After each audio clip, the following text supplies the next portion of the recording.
وقولوا قولا سديدا يصلح لكم أعمالكم ويغفر لكم ذنوبكم ومن يطع الله ورسوله فقد فاز فوزا عظيما. أما بعد رب اشرح لي صدري ويسر لي أمري واحلل عقدة من لساني يفقهوا قولي سبحانك لا علم لنا إلا ما علمتنا إنك أنت العليم الحكيم. So inshallah we will continue to speak about the life of Uthman ibn Affan. Last week we ended up at the time of migration to Medina, where he, along with his wife Ruqayya and their son Abdullah ibn Uthman, had migrated to Medina, and then we spoke about some of the qualities that he had in Medina, the biggest one being his generosity and always being the first one to accept any amal that had Jannah associated with it.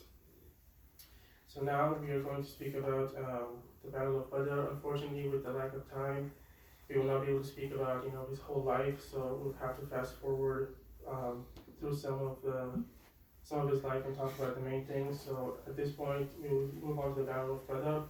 And Uthman, who actually never took part in the Battle of Badr, he took part in every battle with Rasulullah ﷺ, but he was not present at the Battle of Badr. And this was because his wife Ruqayya was extremely sick, so Rasulullah ﷺ gave him permission to stay back and take care of her. So he was not part of the Battle of Badr. Now on the day that the Muslims won the Battle of Badr, was the same day that Ruqayya also passed away. So this day is known as the day of great joy and the day of great sadness because of the victory at Badr, but of the loss of Ruqayya. And Rasulullah he knew how badly that Uthman wanted to go to the Battle of Badr, and this is a very good example of إِنَّمَا أَعْمَالُ بِالنِّيَّةِ, verily actions are but by intentions. So we know that the Badri Sahaba have a very high status in Islam, and they're all guaranteed Jannah and all their sins are forgiven. But although Uthman who never partook in this battle, he was also given this status as well because of his intention and his desire to go. But it was Rasulullah who told him to stay back. And so because of this, Rasulullah considered him to be part of the Badri Sahaba, as did Allah subhanahu wa ta'ala. So after the death of Ruqayya, soon after this, his son Abdullah ibn Uthman gets struck in the face by a bird, and his wound gets infected, and his infection spreads all over to his face, and soon because of this he dies. So now Uthman has lost his wife and his son in very quick succession. Because of this he becomes very sad and depressed, and it said that when he would come to the masjid to pray Salaat, he would pray and he would leave without speaking to anyone because of his great sadness. And Rasulullah saw this and he was very hurt by this because he loved Uthman very much. So he went to him and he asked him, why are you so sad? And Uthman who says that, I lost my wife and my son, but there's also something else. So Rasulullah asks him, what is this something else that makes you so sad? And he says, it's that my connection with you has been broken, because he was the son-in-law of Rasulullah and the father to his grandson. But with the death of both of these people, he now has no connection to Rasulullah, and because of this he felt extremely sad. And because of his sincerity and his love for Rasulullah, Allah subhanahu wa ta'ala sends Jibreel to Rasulullah, and Jibreel says to Rasulullah to marry his second daughter, Kulthum to Uthman with the same dowry and with the condition that Uthman loves Kulthum the same way that he loved Ruqayya. So then Uthman and Kulthum get married, and this is where Uthman gets the nickname Dhul Nurayn, which means the possessor of two lights, because he was the only person in the history of the world to be able to marry two of Rasulullah's daughters. And years later, Kulthum also passes away during the life of Rasulullah and Uthman, and once again he becomes extremely sad. So Rasulullah goes to Mecca and he says, Wallahi, if I had another daughter, I would marry her to you as well. And I would continue marrying daughters to you until they kept dying. So if one of them dies, I would marry another one. And then if she dies, I would give you another one. I would keep doing this until I have no more daughters. So this shows the status that he had in Islam and the love Rasulullah had for Uthman. Again, we have to fast forward through his life and we go to another instance where he was not part of this incident, but he was still considered as part of it. And this is the Bayat al-Ridwan, the Pledge of Ridwan, or also known as the Pledge of the Tree. And in 6 Hijri, the Muslims, they wanted to go to Mecca to perform the Umrah, but the Meccans did not allow them to go they stopped them and would not allow them to perform the Umrah. So the Rasulullah and the Sahaba camped outside of Mecca, and they sent Uthman as an emissary to negotiate with the Meccans to allow them to perform the Umrah. And during these negotiations, the Meccans held up Uthman and they wouldn't allow him to leave, and they wouldn't tell the Muslims that for what reason they were holding him back. Because of this, a rumor spread among the Muslims that Uthman had been killed. And when Rasulullah heard this, he took a pledge with the 1400 Sahabas that were there with him that from this moment we will march forth to Mecca and we will fight to the death for Uthman. And this pledge took place underneath a tree, which is also why it gets the name, the Pledge of the Tree. And it was because of this pledge that Allah subhanahu wa ta'ala revealed the verse in the Quran, Surah Fath, verse 18, which says that indeed Allah subhanahu wa ta'ala is pleased with the believers when they took the pledge of allegiance with you under the tree. He knows what is in their heart, and He sent down tranquility upon them. So this shows the status that the Sahaba had in the eyes of Allah subhanahu wa ta'ala, who took this pledge with Rasulullah sallallahu alaihi wasallam. And Rasulullah sallallahu alaihi wasallam told the 1400 Sahabas that were there with him that took this pledge, Antum khayru ahli al-ard, that you are the best of the people on the face of this earth. And after all the Sahaba had pledged allegiance to Rasulullah sallallahu alaihi wasallam, we have to remember that Uthman was not present there because he was held up in Mecca. So all the Sahaba, they would go and they would place their hand on Rasulullah sallallahu alaihi wasallam and take the pledge. But Uthman who was not present, so what Rasulullah sallallahu alaihi wasallam did is he took his one hand and he took his other hand and he put them together and he said, Hada anni wa hada an Uthman, that this is for me and this is for Uthman. So he was representing Uthman with his left hand. And this is such a great honor. He was the only person to be represented by Rasulullah sallallahu alaihi wasallam in such a way. And Imam Hassan al-Basri rahimahullah says, oh, how I wish I could have been the hand of Rasulullah sallallahu alaihi wasallam on that day. Because what a great honor this is, what a great status this is, to be represented by Rasulullah sallallahu alaihi wasallam, something that no other person was able to receive. And this shows the status of Uthman radiallahu ta'ala. Yet, just as he was not present at the Battle of Badr, he was still counted as amongst the Badri Sahaba, amongst the veterans of Badr. And the same way he was not present at the Bayat al-Ridwan, but he was still considered as amongst those that were part of Bayat al-Ridwan. He received the full reward and the full blessings and tranquility that all the other Sahaba received that gave the Bayat. Now, in Mecca, while the Muslims were camped outside, where the pledge was going on in Mecca, the Meccans, because, as I mentioned last week, that the Quraysh, they would love Uthman very much. They loved him like they loved no other person. So because of this love for him, they said, we will allow you to perform tawaf and we'll let you perform the Umrah by yourself. Whatever you want, we'll let you do, but we will not allow the Muslims and the Sahaba to do this. We'll let you do it. And Uthman who refused, saying, I will not perform tawaf until Muhammad sallallahu alaihi wasallam has performed tawaf, showing that how much love he had for Rasulullah sallallahu alaihi wasallam. He could have easily performed the tawaf and gotten the rewards for it, but he refused to do it until Rasulullah sallallahu alaihi wasallam was able to do it, showing his goodness and the good characters that he had. And of course, we know he was not killed, and after a while later, the Meccans let him go back, and then soon after that, they signed the Treaty of Hudaybiyah. Now, one other big quality that Uthman has that I want to mention is his love of the Quran. Last week I mentioned that Uthman was asked, what are the three things in life that you love the most? He said, I love feeding the one that is hungry, clothing the one that is naked, and I love reciting the Quran, the words of Allah subhanahu wa ta'ala. And the first two things, feeding the hungry and clothing the naked, I mentioned last week in relation to his generosity. That was in relation to his quality of being extremely generous. And his last quality is his love of the Quran. It said that after Isha Salat, he would cover himself up with like a cloth or a blanket so that no one would recognize him. And he would go to the masjid at night and he would pray to Allah subhanahu wa ta'ala. And in one rak'ah, he would complete the whole entire Quran. So by the time that Fajr Salat came around and he had finished his Salat, he had read the entire Quran in one night. And then after Fajr Salat, very often people in the Sahaba would find Uthman who was sitting in the masjid and reciting Quran all the way until Salat al-Dhuhr. And they would say to him, Ya Uthman, take it easy on yourself, you're reading Quran way too much, relax, take it easy.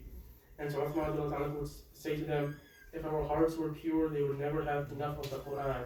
The Quran is never enough. We could read the Quran 24/7, it still would not be enough. If our hearts were pure, the blessings and the the incredibleness of the Quran were not big enough to, settle our hearts, to make it warm and tranquil. And we know the many narrations of the blessings of the Quran, like Rasulullah Sallallahu Alaihi Wasallam says that just doing one letter of the Quran is equivalent to 10 rewards. I'm not saying that Alif Lam Mim is one letter, but Alif is one letter, Lam is one letter, and Mim is not one letter. So from this hadith we get the fact that, just Alif Lam Mim, we get 30 rewards just for reading Alif Lam Mim. So imagine how many rewards we would get if we read the whole Quran. And there's many other narrations that, reading Surah Al-Mulk, it will save a person from the punishment of the grave. Reading Surah Al-Kahf protects a person from the fitna of Dajjal. There's many benefits that come with reading the Quran. So like Uthman, we need to learn from him and build a connection with the Quran. Read the Quran as much as possible, not just read it when someone passes away, or we buy a new house, or we want something. We should always read it even in good times or in bad times. Always build a connection with the Quran and recite it as much as we possibly can. And again, we see that the Quran plays a big role in the death of Uthman. Unfortunately, with the lack of time, as I mentioned, we were forced to fast forward through most of his life, and we will end with his death. And as I just mentioned, the Quran plays a big role in his death as well. So during the end of his Khilafat, after the Khilafat of Umar ibn Khattab, during the end of Uthman's Khilafat, there's a massive fitna that arises, and there's many allegations, lies, and slanders that are spread about Uthman. Now keep in mind that during this time, many Sahabas were present, Tabi'een were present, all of these great people were present, and even with these great people present, these lies and slanders were spread like wildfire, and people started believing them. So we should take a lesson from this, that first off, we should never slander anyone else. We should never lie about them, spread rumors about them. And even if we do hear someone saying this, we shouldn't immediately believe what they say and start hating on the person that they're speaking negatively about. Because if these lies could spread among the Sahaba, then who are we to not be affected by lies and slanders that spread, in this world today, especially with social media and how fast you can, spread rumors and stuff. Back then they had to send letters and ride on horses to, travel from place to place, but now today all you have to do is just send a text and word spreads really quickly. So we should take heed that not to slander people and to not believe everything that we hear about others.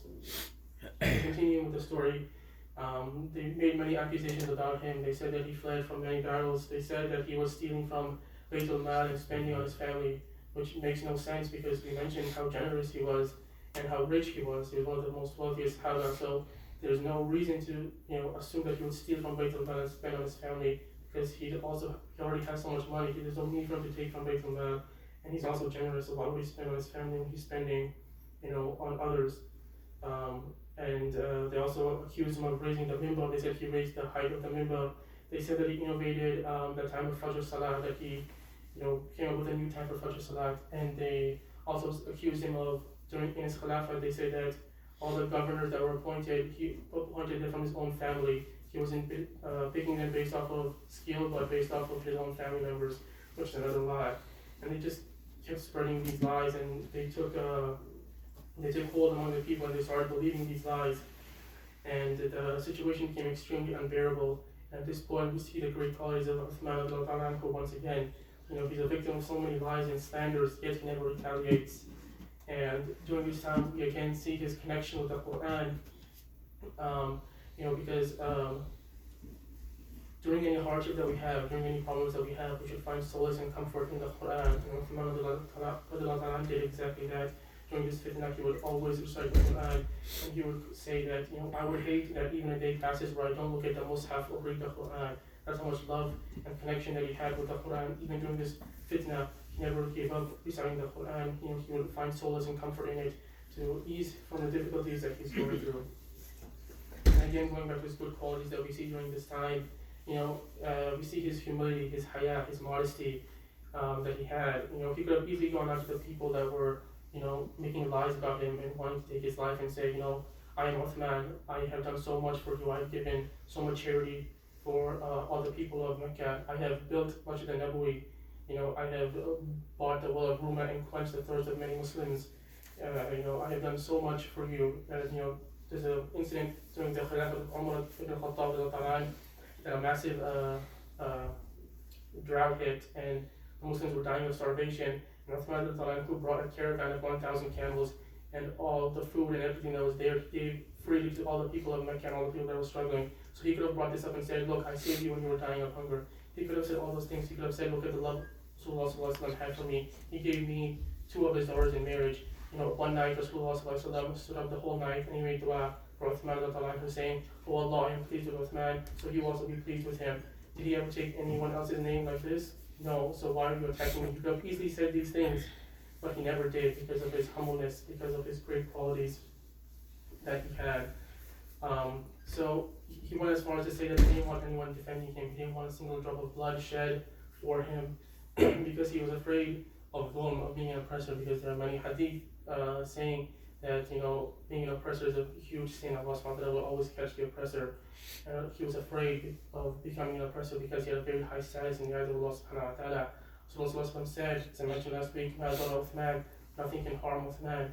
So he had such a high status, and he was afraid of losing this status by shedding blood for his cause. Even though he was justified, he would have been justified in doing so, but he still refused to do it as he was afraid of this. Now, even though he told the people, don't fight for me, many of the prominent Sahaba, many of the original Sahaba, the massive Sahaba in Islam, they knew Uthman who was in the right and they defended him. Ali placed his 2 sons, Hassan and Hussein at the front steps of Uthman's home to defend him. Zubayr ibn Awwam placed his son Abdullah ibn Zubayr to defend him. Talha bin Ubaydullah and many other prominent Sahabas, the massive Sahabas of Islam, they defended him. They knew that he was in the right and that all these lies and slanders were fake and they were not true. And these Sahabas were telling him, let's fight, let's end this fitna, let's crush this lies that they're saying. But even then, Uthman refused to even let one drop of blood be shed for him. And eventually this fitna continues to grow and grow, and they besiege his home, they attack his home, and eventually on the day of Thursday, Uthman passes away, he is killed. And on this day of Thursday, Uthman was fasting, because it is a sunnah of Rasulullah to fast every Thursday, so he was fasting that day.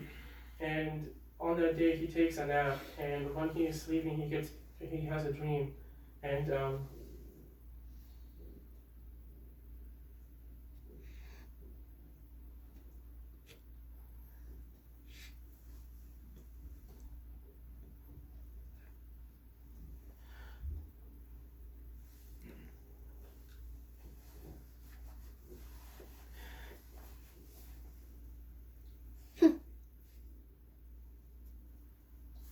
sorry.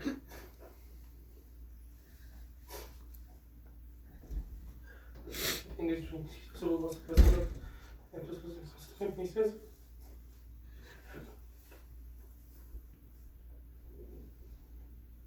have they prohibited you from drinking water? Because the people that were attacking him, they wouldn't let him leave his home, they wouldn't give him water. So he says, have they prohibited you from water?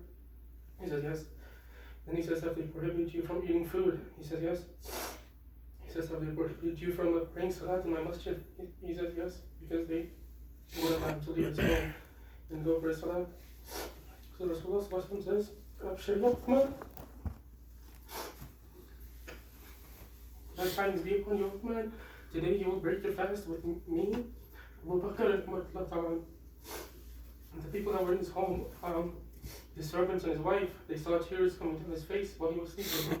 And they woke up, with a look of joy on his face, because he knew that this would be his last day on earth, and that he would be breaking his fast with Rasulullah sallallahu alaihi wasallam.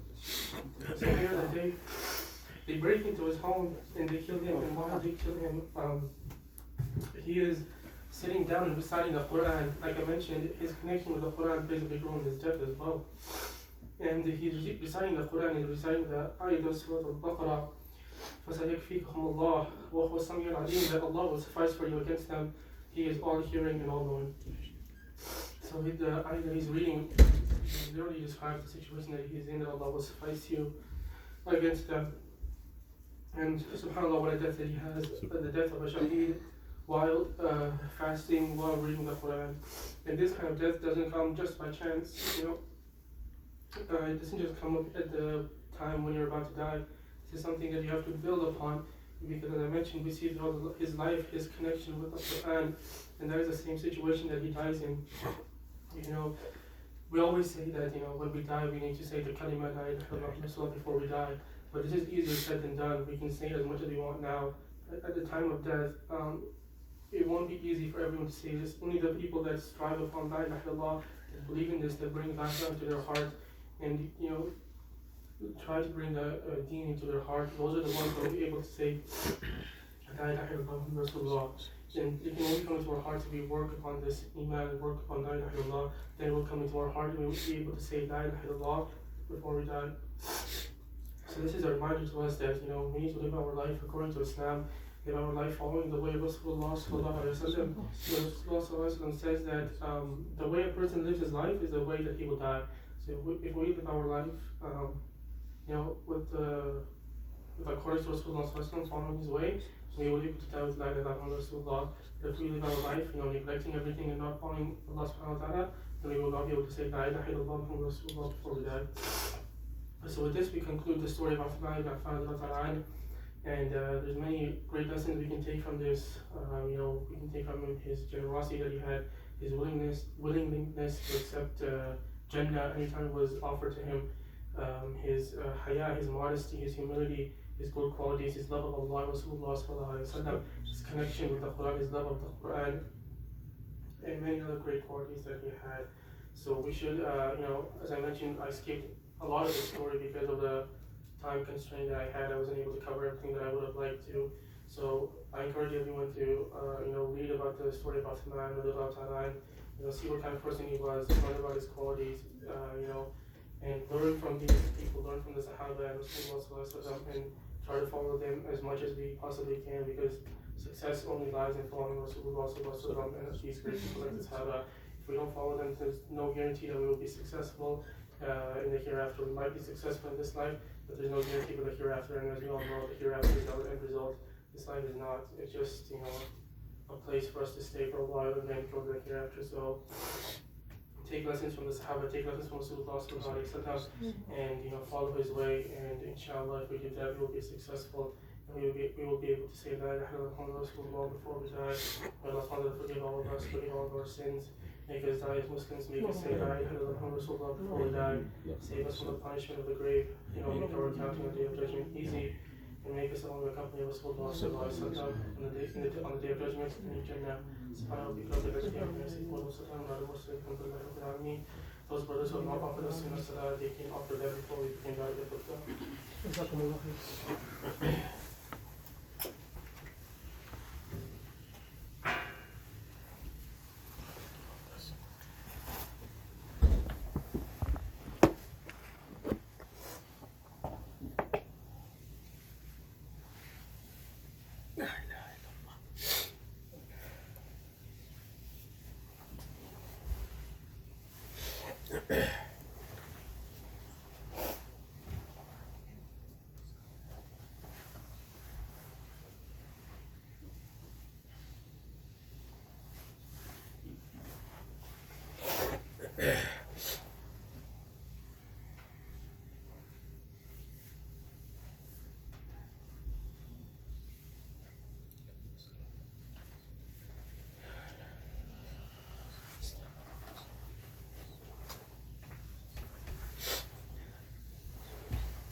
الله أكبر الله أكبر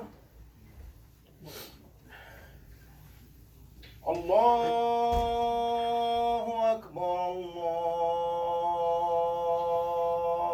أكبر أشهد أن لا إله إلا الله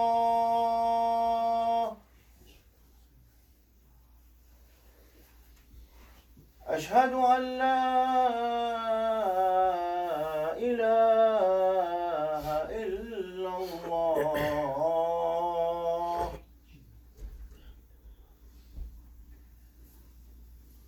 أشهد أن محمدًا رسول الله أشهد أن محمدًا رسول الله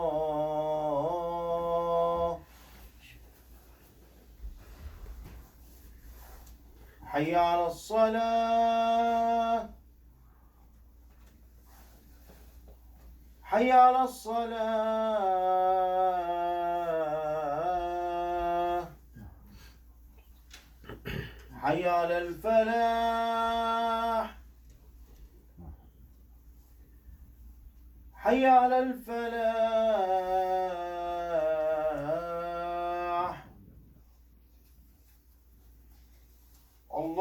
الله أكبر الله أكبر لا إله إلا الله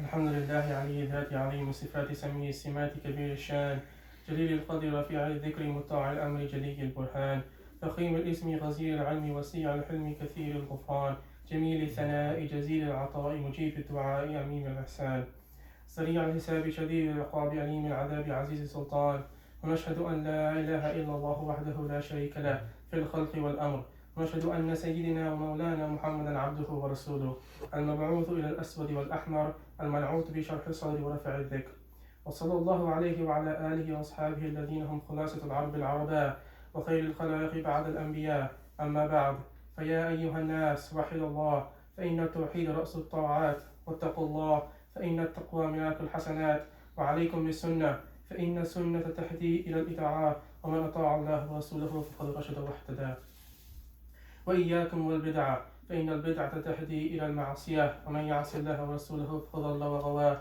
وعليكم بالصدق فإن الصدق ينجي والكذب يهلك وعليكم بالإحسان فإن الله يحب المحسنين أعوذ بالله من الشيطان الرجيم وقال ربكم ادعوني أستجب لكم إن الذين يستكبرون عن عبادتي سيدخلون جهنم داخلين بارك الله لنا ولكم في القرآن العظيم ونفعنا وإياكم بالآيات والذكر الحكيم أستغفر الله لي ولكم ولسائر المسلمين فاستغفروه إنه هو الغفور الرحيم.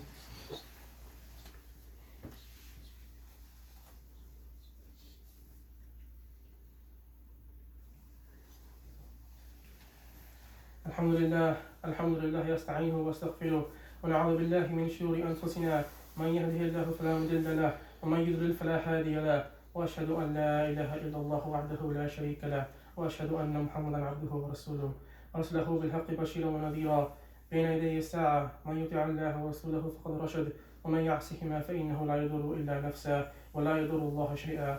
أعوذ بالله من الشيطان الرجيم إن الله وملائكته يصلون على النبي يا أيها الذين آمنوا صلوا عليه وسلموا تسليما. اللهم صل على محمد عبدك ورسولك وصل على المؤمنين والمؤمنات والمسلمين والمسلمات وبارك على محمد وأزواجه وذرياته. قال النبي صلى الله عليه وسلم أرحم أمتي بأمتي أبو بكر وأشدهم في أمر الله عمر وأصدقهم حياء عثمان وقضاهم علي وفاطمة سيدة النساء أهل الجنة الحسن والحسين سيدا شباب أهل الجنة وحمزة أسد الله وأسد رسوله. اللهم اغفر للعباس وولده مغفرة ظاهرة وباطنة لا تغادر ذنبه. الله في أصحابي لا تتخذوهم غرضا من بعدي ومن أحبهم فبحبي أحبهم ومن أبغضهم فببغضي أبغضهم وخير أمتي قرني ثم الذين يلونهم ثم الذين يلونهم. إن الله يأمر بالعدل والإحسان وإيتاء ذي القربى وينهى عن الفحشاء والمنكر والبغي يعظكم لعلكم تذكرون فاذكروني أذكركم واشكروا لي ولا تكفرون وأقيموا الصلاة. الله أكبر الله أكبر أشهد أن لا إله إلا الله أشهد أن لا إله إلا الله أشهد أن محمد رسول الله أشهد أن محمد رسول الله حي على الصلاة حي على الصلاة حي على الفلاح حي على الفلاح قد قامت الصلاة قد قامت الصلاة الله أكبر الله أكبر لا إله إلا الله. الله أكبر. الحمد لله رب العالمين الرحمن الرحيم مالك يوم الدين إياك نعبد وإياك نستعين اهدنا الصراط المستقيم صراط الذين أنعمت عليهم غير المغضوب عليهم ولا الضالين آمين. كلا إذا دكت الأرض دكا دكا وجاء ربك والملك صفا صفا وجيء يومئذ بجهنم يومئذ يتذكر الإنسان وأنى له الذكرى يقول يا ليتني قدمت لحياتي فيومئذ لا يعذب عذابه أحد ولا يوثق وثاقه أحد. يا أيتها النفس المطمئنة ارجعي إلى ربك راضية مرضية فادخلي في عبادي وادخلي جنتي. الله أكبر.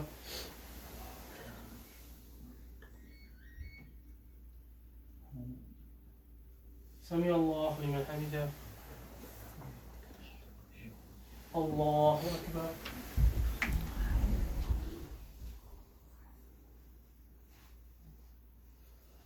الله أكبر. الله أكبر.